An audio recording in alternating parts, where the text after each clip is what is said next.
Imagine being Seoul's most loved teacher, a literal human son, until a slap in front of your class turns your life into a nightmare. Meet Yongbom. She's now hiding in a tiny village, avoiding human contact and wearing nothing but black. She thinks she's found peace until Jae-gyu crashes into her life. He walks through blizzards in a t-shirt, has a dragon tattoo, and is so terrifying the principal hides under his desk when he visits. The village monster might be the only person who knows Yongbom's darkest secret, while the new nice guy in town might be working for the very people who betrayed her. Grab your pajamas because spring fever is about to heat up this winter wasteland. Yongbom, our girl, is a quiet exchange teacher living in a slump to avoid her past. Then, a massive blizzard hits, and the high school teachers freak out. Why? Because the legendary village monster, Jae-gyu, shows up in a t-shirt. The principal and dean are hiding under their desks. Jae-gyu, who is Han's uncle, is seriously mad because the dean blocked his nephew from winning a model student award just for being an orphan.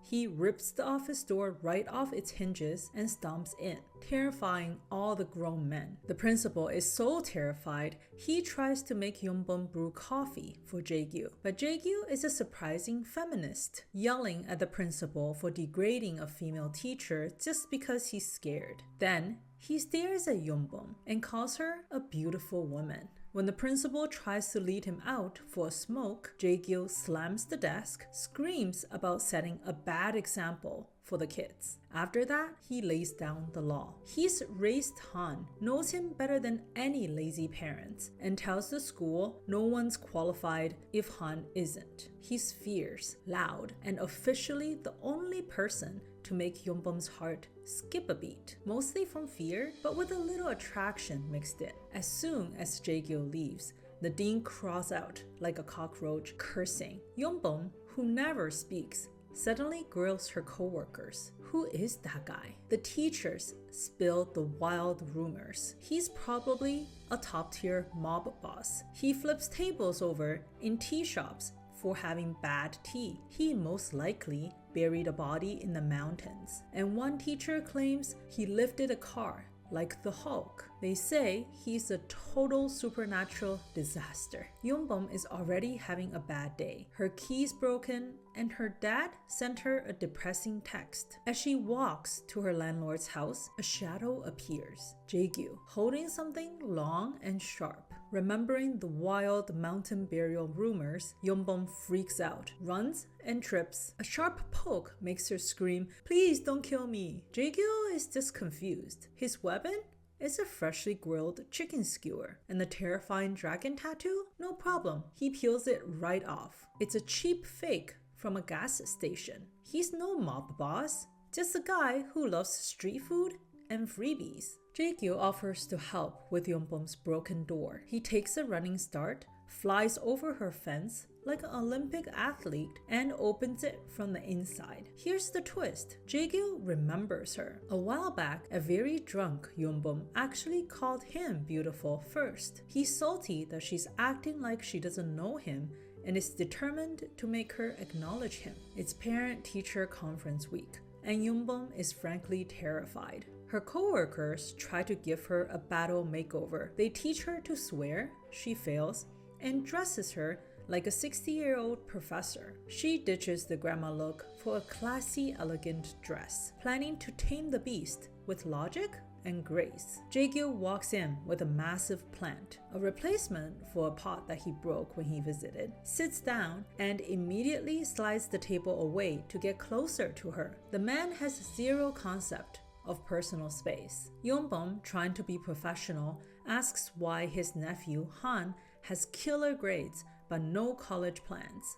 Jae-gyu just shrugs. He'll figure it out. Then he starts grilling her. Name, hobbies, the works. Yongbom snaps, yelling at him to focus on the grades. She leans in with Han's report card, but Jae-gyu leans in too. Suddenly, They're inches apart, eyes locked. Goodbye, scary mob boss. Hello, high voltage romantic tension. The huge plant Jae-gyu brought blocked the blackboard, so the principal told Yeonbum and 2 others to get rid of it. As they struggled, Jae-gyu arrives. Yeonbum tells him to take the forest back as it's too big. Without a word, Jae-gyu effortlessly tossed the plant into his car and then orders Yeonbum, get in. Jae-gyu, peeved that the school rejected his gift, decides it's going straight to Yeonbum's house. On the drive, professional Yeonbum can't help stare at his muscles, jawline, and Adam's apple. He catches her and smirks, asking if she finally remembers him. Her brain spirals. Did I borrow money from him? Did he kidnap me? Why am I staring at his bicep? With a plant on her balcony, she's once again hypnotized by his physique, scolding herself. Yeonbum, get it together. You are a teacher. Stop thirsting over the scary uncle. Jae-gyu asks for coffee, but she's out, so he just leaves. While he's gone, her dad calls, still apologizing for the Seoul drama, but she's not ready and hangs up, tearing up a little. There's a knock. It's Jae-gyu again. He had just gone to buy coffee and a sweet snack. Seeing her red eyes, he hands her the treat. Eat this. Sweets are the best medicine for a bad mood. Yeonbum freezes. Those words. A tiny light bulb flickers. Could this monstrous uncle actually be the guy who saved her when she was at her lowest? The next day, Yeonbum passes the police station and sees a scene straight out of a gangster flick. Jae-gyu walking out, flanked by henchmen, one of whom is feeding him a block of tofu. That's a post-prison ritual. Yeonbum thinks, I knew it. He's a mob boss, definitely a criminal.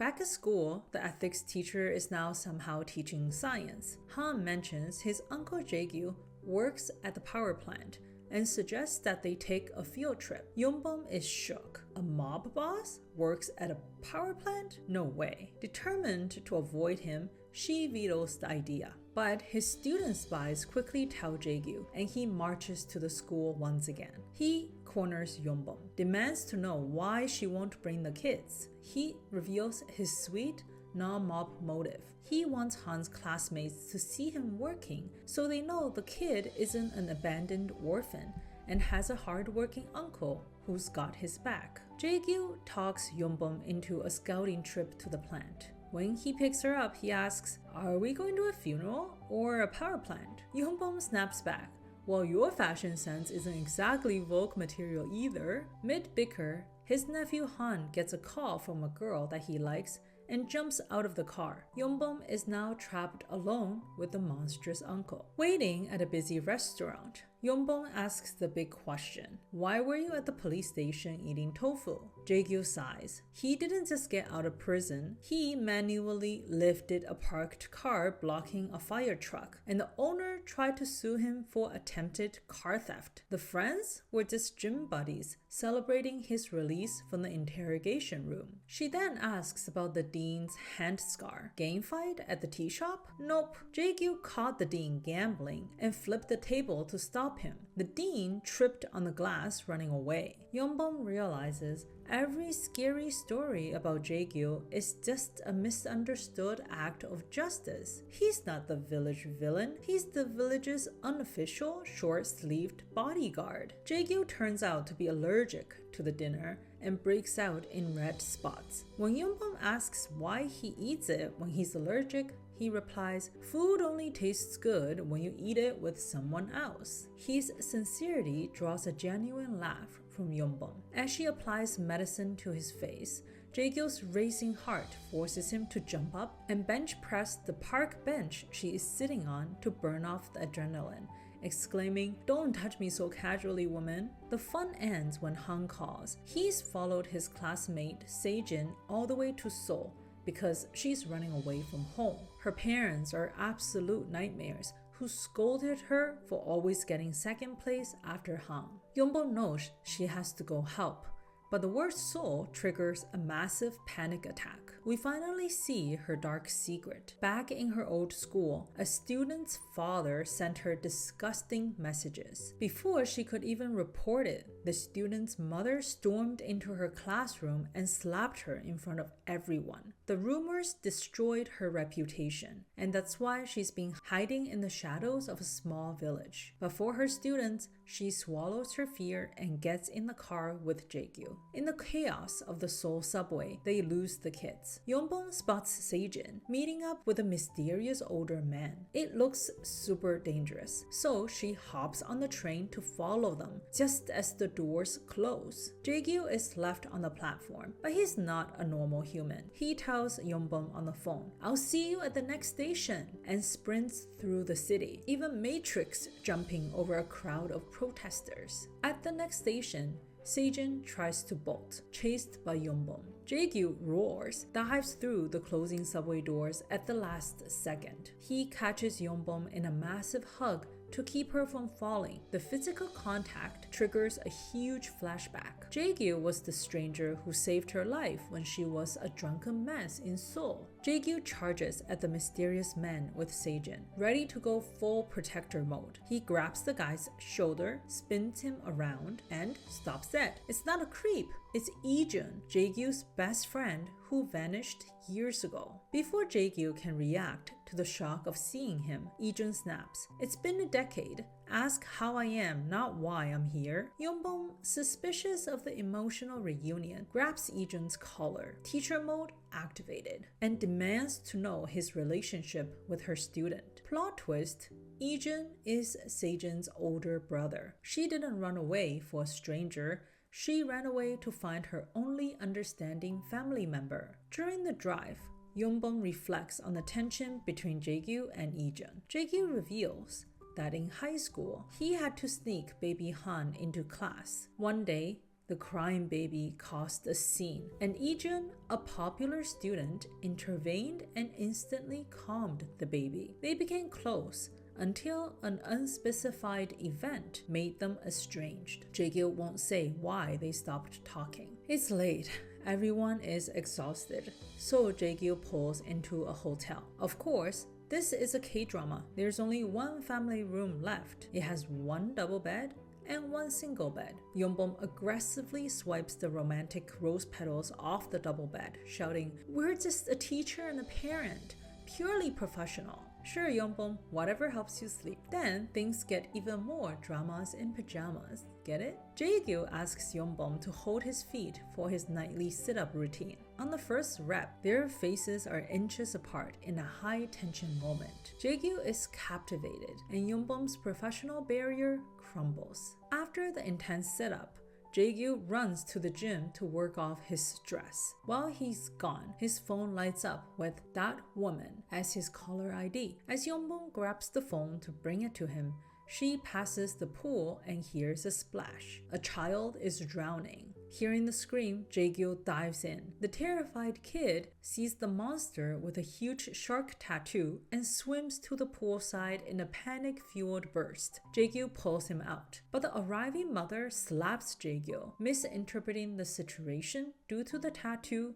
and her son's crying. The slap sends Yeonbong back to her soul trauma, being slapped and called a homewrecker by a mother. This time, Yeonbong intervenes. She drags the mother to security room, demands they watch the CCTV. The footage proves Jaegyu's heroism, and the embarrassed mother profusely apologizes. Later, Han leaves to make a call, and the tension is palpable. Jaegyu stares at Yeonbong, whispering, "You're so beautiful. You're shining like a star." Yeonbong anticipates a confession, blushing. He adds, "I mean, the lights on that tower behind you, they look great." Embarrassed, Yeonbong mutters goodnight and hides under the covers. Neither is sleeping. Jaegyu ponders their messy soul night. Yeonbong debates dropping the memory loss pretense. They lie in the dark, full of unshared secrets. A classic K-drama standoff.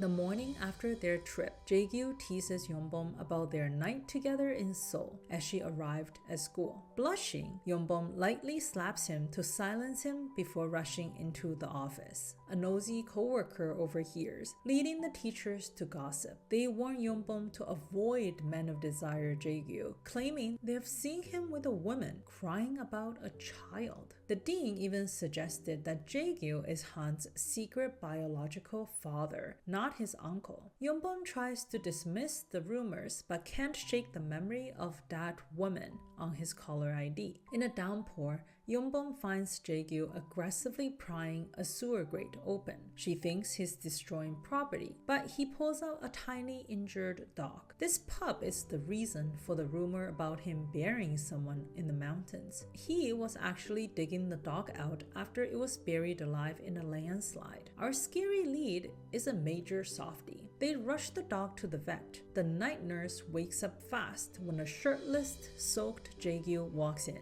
We feel you, girl. While they wait, Yongbom sees massive scars on his back and wrists. He tries to hide them, but she assures him they just prove he survived the hard times. Then the comedy begins. When the vet asks if Jaegyu is Han's dad, Jaegyu smirks and says, "Yes, I am." Yongbom realizes that he named the dog Han, listed himself as father and her as mother on the form. He's fully embracing the family life, even calling her the kid's mom at a restaurant. Yongbom unexpectedly invites Jaegyu for a drink, causing him to panic the whole day. Co-workers advise him that if she dresses up and smiles and acts all cozy, she likes him. Yongbom arrives early in a lovely dress, not her usual black. During dinner, she feeds him and leans in to tie his apron. Convinced of her love, Jaegyu asks what they are. Yongbom, mistaking the question for one about her remembering their first meeting in Seoul, happily says yes. Jaegyu is confused, thinking she confessed her love when she only confessed to regaining a memory. The flashback finally reveals how Jaegyu and Yongbom met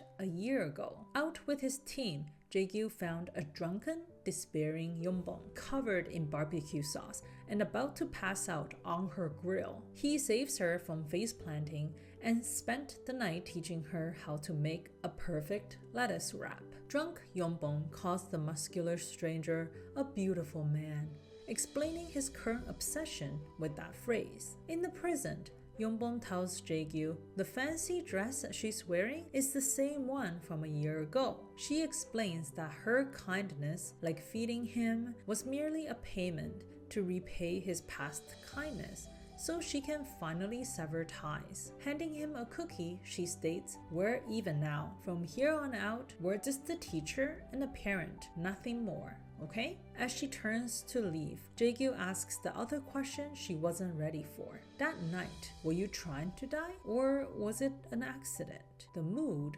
shifts instantly. Yongbom flashes back to standing in front of a speeding truck, ready for it all to end, until Jaegyu tackles her to safety. He was the one who gave her a cookie and told her sweets are the best medicine for a broken heart. Instead of being grateful, Yongbom snaps. Having her darkest moment dragged into the light makes her lash out. She tells him to stay out of her business and screams that they will never be friends. Yongbom's peaceful life is interrupted when Jaegyu's gift, the giant plant, becomes a wasp nest. She runs screaming from her house after disturbing them and crashes into Ijun, Jaegyu's mysterious ex-best friend. Ijun heroically shields her, getting stunned. While she tends to his sting, he reveals he's there to thank her for helping his sister Seijin with a gift of chicken soup. Handing her his business card, he confidently states, "One taste of this soup and I guarantee you'll be calling me." Jaegyu is losing his mind at the gym,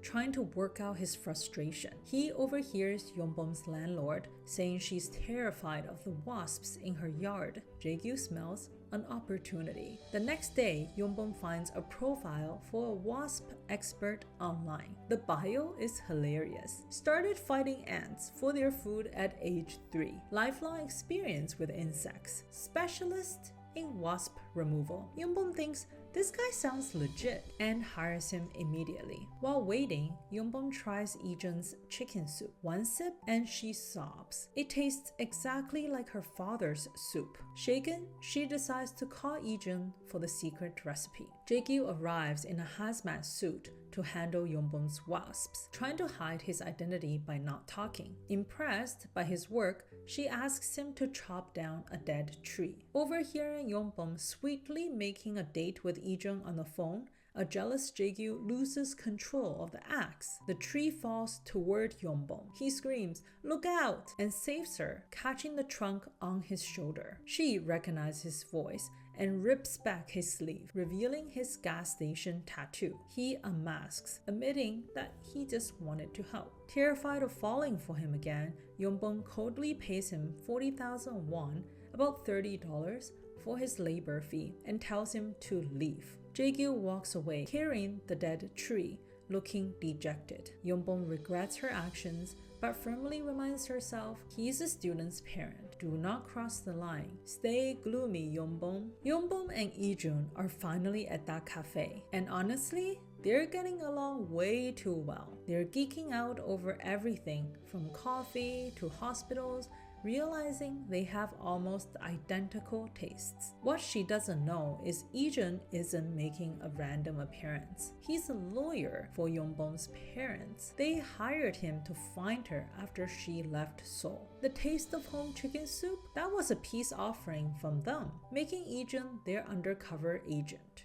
Ijun notices Jae-gyu secretly spying on him and Yongbom, but ignores him, letting him simmer in his jealousy. Ijun now demands the truth from his employers. Why did their perfect daughter, Yongbom, run away? The flashback reveals the student's mother accused Yongbom of being a homewrecker. Yongbom wanted to sue, but her celebrity mother refused, fearing a messy lawsuit would ruin her career, saying people don't care about the truth, they only care about the gossip. Even her trusted father chose his wife's career over Yongbom's reputation, leaving her branded a dirty teacher. This betrayal is why she cut them off. Today, Yongbom's father finally realizes his mistake. He secretly collects evidence to prove her innocence and gives the file to Ijun, asking him to file the lawsuit. He knows this is their only chance to get their daughter back. Part 2 is coming up next, and there's a catch. They've just made a secret pact that forces them to stay apart for 2 years. Can they survive the wait? Or is the village scandal going to rip them apart